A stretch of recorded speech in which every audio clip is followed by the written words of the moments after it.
De una nueva lengua.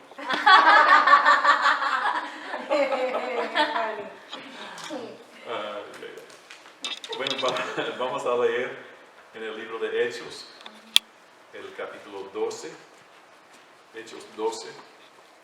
Y hermano, voy a darles a ustedes un poco del trasfondo histórico de lo que está pasando acá, porque vemos algo interesante en cuanto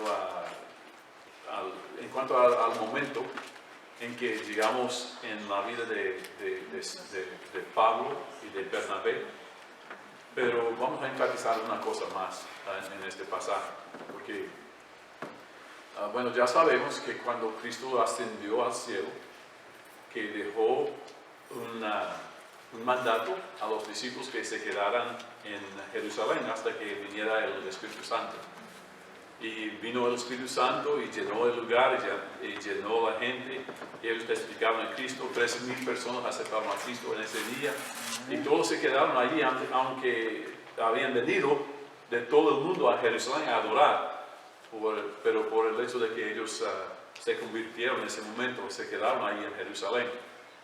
Pero había tantos cristianos allá y entre ellos había un grupo de viudas griegas.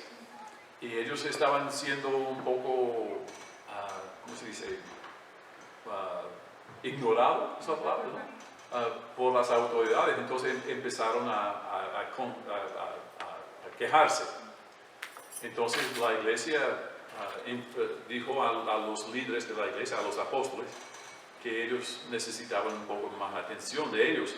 Pero ellos respondieron: no podemos dejar el ministerio de la palabra de Dios y la oración para cuidar a las viudas, pero nombren ustedes un grupo de hombres que pueden llenar esa necesidad. Entonces ellos eligieron 7 hombres y se encargaron con asegurarse que las viudas griegas estaban bien cuidadas. Pero entre ellos había 2 que vemos que no cumplían con su deber. Se parece, porque estaban tan involucrados en el ministerio de otras cosas que dejaron a los otros 5, supongo, cuidar a las viudas, porque vemos a Felipe, que él salió de Jerusalén para ir a Samaria a predicar el Evangelio allá, y había muchos que aceptaron a Cristo allá en Samaria. Y mientras que él estaba allá en Samaria predicando, el Señor le llamó a él también a ir al camino hacia Gaza, y testificó a un etíope allá que aceptó a Cristo. De allí fue a Soto, y de allí predicaba hasta Cesarea, donde él quedó predicando el Evangelio hasta la segunda generación, porque cuando Pablo terminó con su tercer viaje misionero, llegó a la casa de Felipe y se hospedó allí con él. Y mientras que estaba allá, notó también las escrituras que él tenía 3 hijas que profetizaban. Entonces, su ministerio seguía en la próxima generación también. Y vemos también a Esteban, que era otro, que no le vemos a él cumpliendo con el deber de cuidar a las viudas griegas, aunque estoy seguro que él cumplía con eso, ¿no? Pero lo que vemos es que él testificaba tan fuertemente, con tanto poder, que las autoridades querían matarle a él. Y los apedrearon y lo mataron. Pero siendo que él era el único que murió, pero la persecución empezó a multiplicarse contra los del camino, los cristianos. Entonces los cristianos empezaron a dispersarse a todo el mundo, y un grupo de ellos que eran de Chipre fueron a Antioquía y empezaron a predicar el Evangelio ahí también. Y había tantas personas que recibieron a Cristo en aquel momento que los de Jerusalén habían escuchado de lo que estaba pasando allá, y enviaron a Bernabé a Antioquía a ver lo que estaba pasando allá. Y Bernabé era un hombre, bueno, el hijo de Consolador. Eso es lo que su nombre quiere decir, hijo de Consolador, o hijo de... ¿cómo se dice eso, hermano? consolador, con animador, puede decir también. Y la razón que se llamaba así era porque era su naturaleza, ser una persona que ayudaba y consolaba y animaba a la gente. Y ya vemos a él haciendo eso desde el principio de su fe, porque cuando él se convirtió, había unas necesidades en la iglesia, entonces él vendió un terreno que él tenía para dispersar el dinero entre los que tenían necesidades. Entonces, desde el principio era un consolador, una persona que animaba a la gente y ayudaba a la gente. Cuando Pablo se convirtió, las autoridades cristianas allá en Jerusalén no querían creerlo. No, eso no puede ser, porque ya sabemos la fama de ese hombre, y él no es cristiano, pero Bernabé, siendo el hijo de consolador, el hijo de animador, tomó a Pablo y presentó a Pablo a las autoridades allá, y en esa manera consolaba y animaba a Pablo en sus nuevos caminos con el Señor también. Y después de eso, fue enviado a Antioquía por las autoridades cristianas allá en Jerusalén para ver lo que estaba pasando en Antioquía. Y cuando llegó allá, la Biblia dice que se alegró al ver lo que estaba pasando allá y animaba a la gente de Antioquía también. Entonces era su naturaleza, animar a la gente, ¿no? Entonces, él también era de Chipre, que era en una isla cerca de Antioquía. Entonces él entendía lo que era vivir la vida cristiana en una cultura pagana. Entonces él estaba ahí para animar a la gente que estaba enfrentando la misma cosa en ese momento. Pero como parte de la persecución que subió después de la muerte de Esteban, había otra cosa que estaba por suceder. Y eso es que Herodes mató a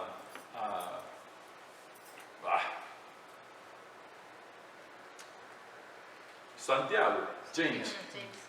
Santiago, ¿no? James y John, Juan y Santiago. Él mató a Juan, a Santiago, a Jacobo. Y eso complacía a las autoridades judías. Y él estaba bueno, si eso les impresionó tanto, voy a matar a otro también, ¿no? Pero era el tiempo de una fiesta griega o judea, entonces él no pudo matar a él durante la fiesta, entonces lo encarceló, esperando que después de la fiesta él iba a matar a Pedro también. Y Herodes asignó a 16 personas que cuidaran a Pedro. Él estaba encadenado con dos, con otro en la puerta y otro en el portón allá. 4 veces por día las guardias se cambiaban. Pero en la noche él estaba tan preocupado y tan ansioso de lo que iba a pasarle a él que no podía dormir. ¿Eso es verdad? No. Es mentira. Porque él ya tenía tanta paz en su vida que aunque él iba a morir tal vez el día siguiente, él no estaba preocupado. Entonces durmió bien, como decimos allá en Venezuela, se cayó como un árbol, ¿no? Tronco. ¿Cómo? Tronco. Sí, él estaba bien dormido. Cuando un ángel le golpeó, él le despertó y dijo, bueno, ponte tus sandalias y su abrigo y vamos. Y ellos salieron de allí y de repente Pedro se dio cuenta que no era un sueño ni una visión, sino que era una realidad. Entonces, siendo una realidad, él fue a la casa de María, mamá de Juan Marcos, porque los cristianos habían reunido allá para orar por Pedro. Y él tocó la puerta y Rode vino a dejarla a él entrar.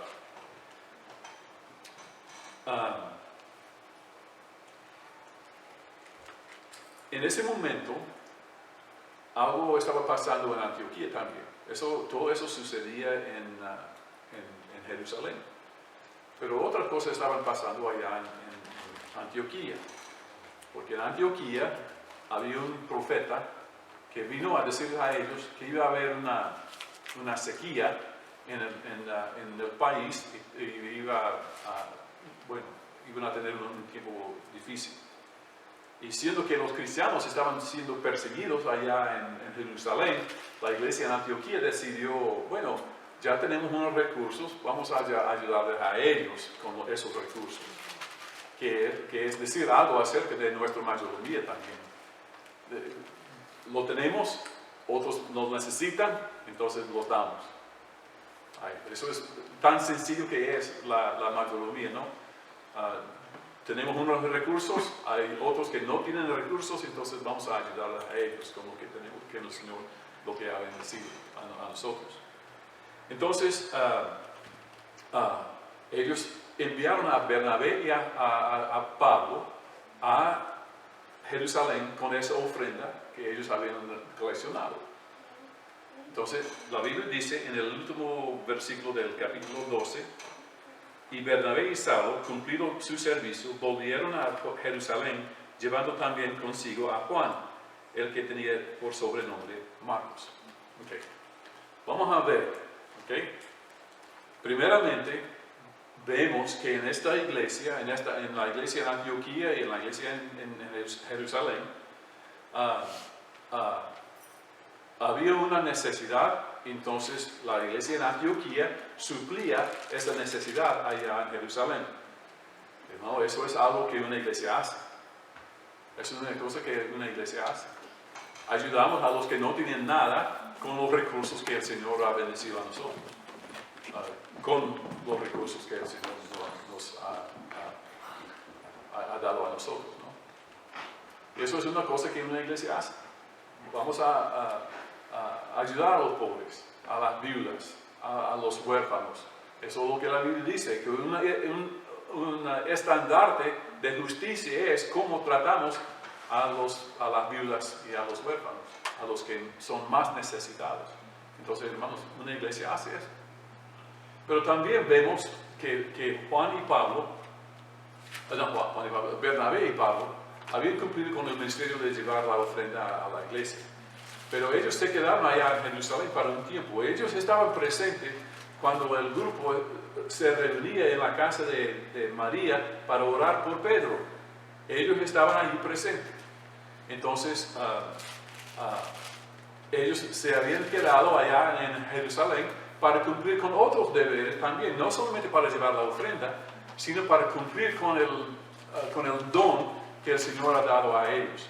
Siendo que Bernabé era un hombre, un animador, un consolador.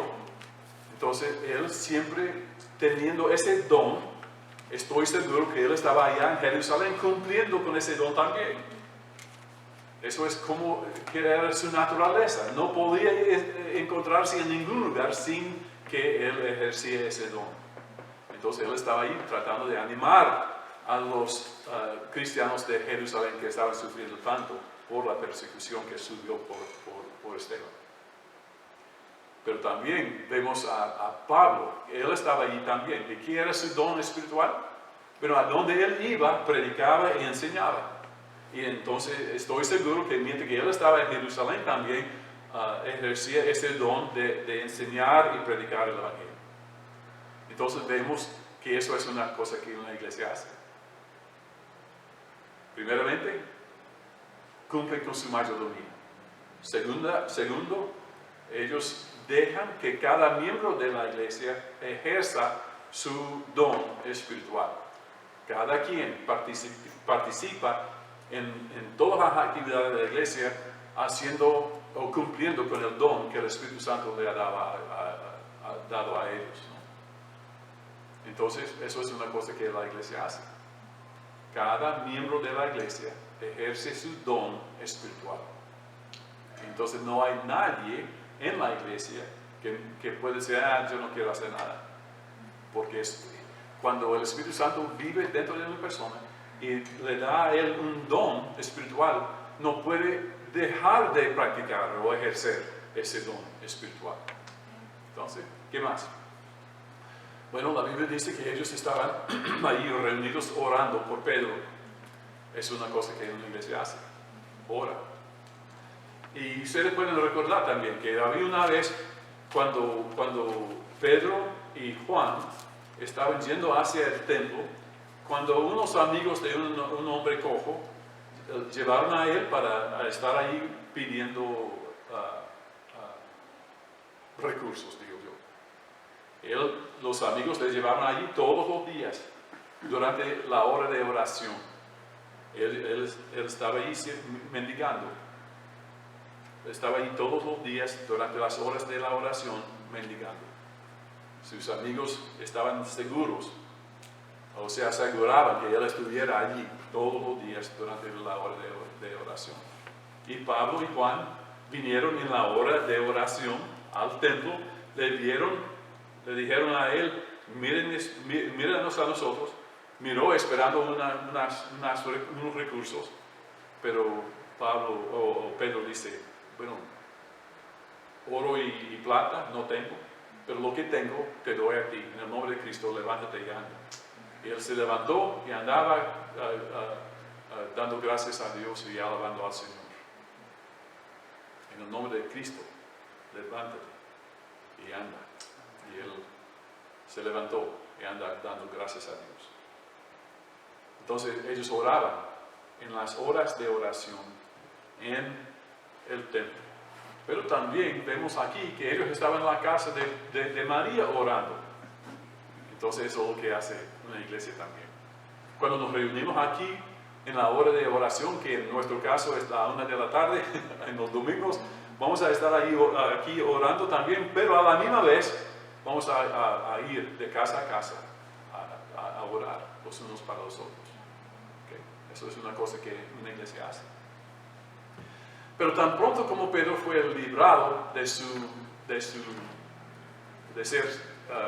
encarcelado, fue a la casa y cuando por fin entró, la gente empezaron a alabar al Señor, pero no un poco. Entonces estaban tan animados y tan, ¿cómo me explico? Tan apasionados de lo que había pasado en la vida de Pedro, que ellos estaban clamando al Señor, dando gracias a Dios con una voz tan alta que Pedro no podía hablar con ellos, y entonces con sus manos cayó la multitud que estaba allá orando. Entonces ellos estaban regocijándose tanto que él no podía gritar más fuerte que ellos, entonces cayó la gente con sus manos. Y eso es otra cosa que hace una iglesia también. Entonces se levanta entre la iglesia las alabanzas y damos gloria y honra al Señor Jesucristo por lo que Él hace en nuestra vida. Pero ¿sabe qué, hermanos? Yo he leído esa historia muchas veces y nunca me di cuenta hasta hace muy poco que Pablo y Bernabé estaban allí en esa reunión de oración orando por Pedro. Entonces, estando presente cuando Pedro fue librado de ser encarcelado, que Bernabé y Pablo también estaban allí dando gracias al Señor en voz tan alta que Pedro tenía que callarles a él con sus manos. Nunca he visto a Pablo así. Para mí Pablo era un hombre muy ¿cómo se dice? Muy estoico. ¿En serio? Estoico. Sí. Pero aquí vemos a él gritando, alabando al Señor. Entonces yo empecé a leer las cartas de Pablo, a ver la pasión de él. Entonces, ¿cuántas veces vemos en sus cartas? Regocijaos. Y otra vez les digo, regocijaos en el Señor. Y también con su pasión escribió una carta a los filipenses diciendo, Yo les amo con todos mis entrañas, creo que es la palabra, ¿no? Yo les amo con todo, es como algo de lo más profundo de mi ser les amo.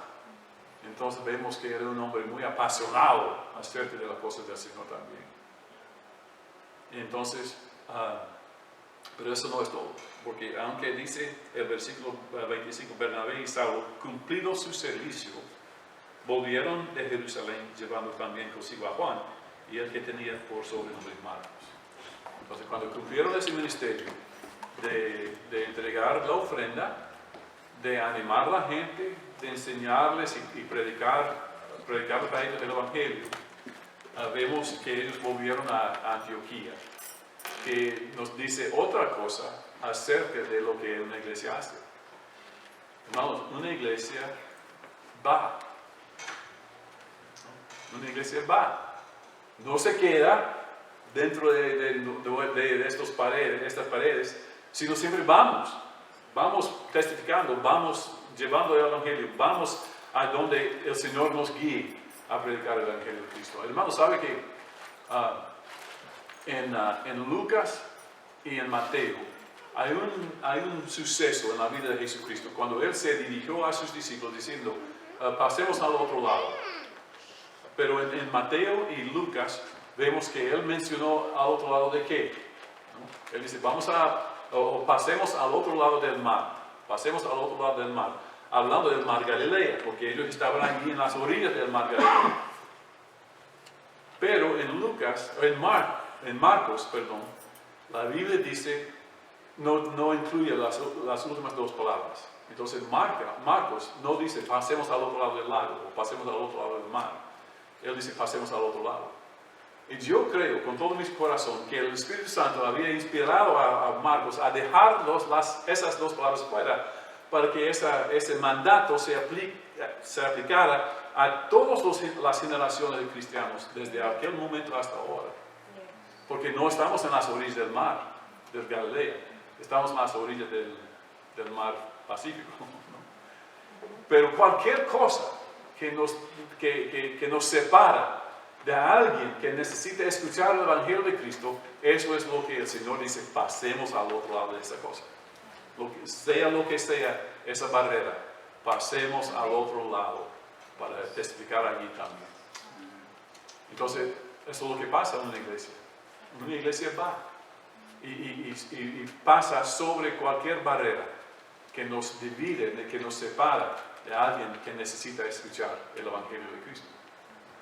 Pero también, hermanos, ¿sabe que en el pasaje siguiente, en el capítulo 13, vemos que la iglesia allá en Antioquía, después de que Bernabé y Saulo habían vuelto a Antioquía, ellos estaban allí reunidos también, orando, ministrando, adorando al Señor, ministrando delante de Él, ayunando también. Y mientras que ellos estaban en su culto, el Espíritu Santo dijo a la iglesia, apartadme a Bernabé y a Saulo para la obra a la cual yo he llamado a ellos.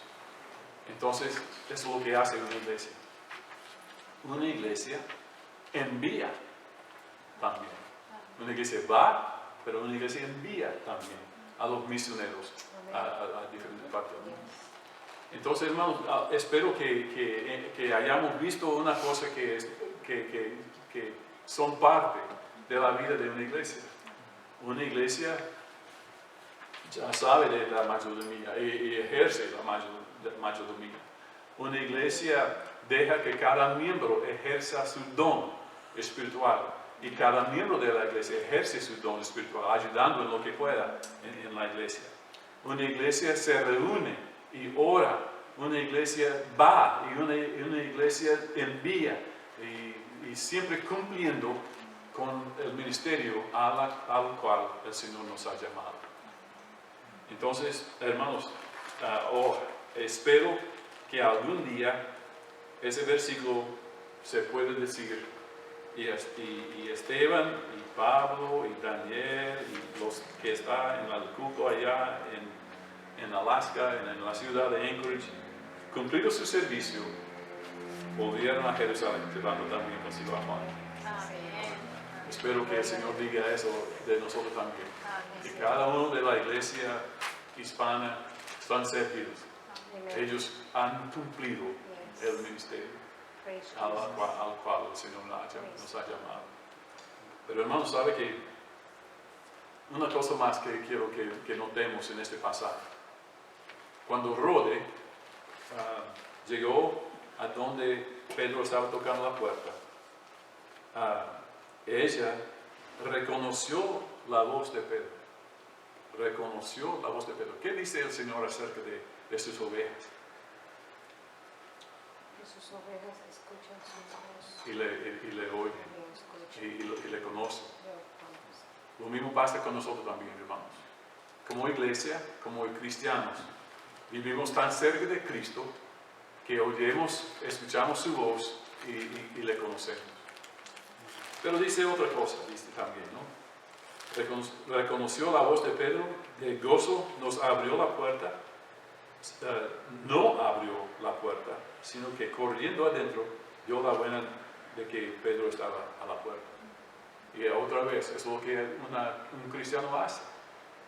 No guarda las buenas noticias, sino comparte las buenas noticias. Ella sabía que ella tenía una buena noticia para el grupo que estaba allí orando.